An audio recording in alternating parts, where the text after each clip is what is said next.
18 au 23 novembre, Monseigneur Donien était en visite pastorale dans la paroisse Brest-Notre-Dame au Levant.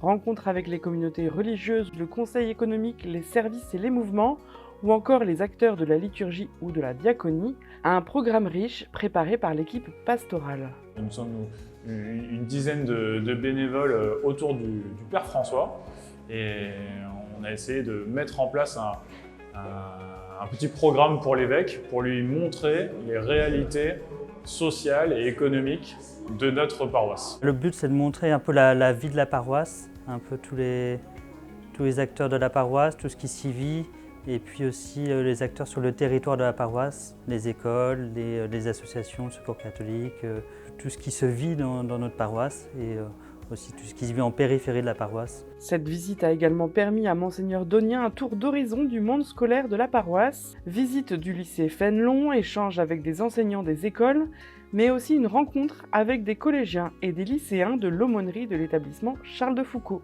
Tous puissent bien se présenter et parler de nous, de pourquoi on était là et de ce qu'on faisait, et qu'on était vachement inclus aussi quand même dans la rencontre. C'était un moment très sympa, j'ai bien rentabilisé le midi. Pour moi, c'est un peu une célébrité.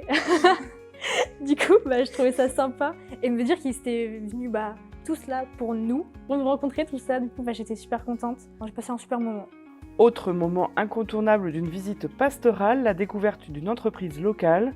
Monseigneur Donien a visité Le Cèdre, une entreprise experte en pollution accidentelle des eaux.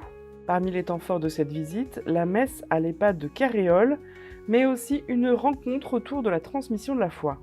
C'est important pour nous, pour toutes les paroisses, pour l'Église, mais c'est important pour son prochain, de comment transmettre la foi pour montrer que chacun a besoin d'être sauvé. Il faut essayer de revoir aujourd'hui, en 2025, comment la foi peut se transmettre à l'école, à travers le scoutisme, des mouvements, à travers la messe, dans la famille.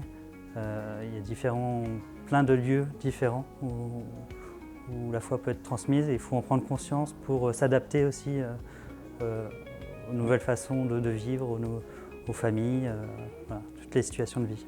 Pour conclure cette semaine, Monseigneur Donien a présidé la messe dominicale et tous s'étaient ensuite donné rendez-vous pour un temps fraternel et un déjeuner partagé.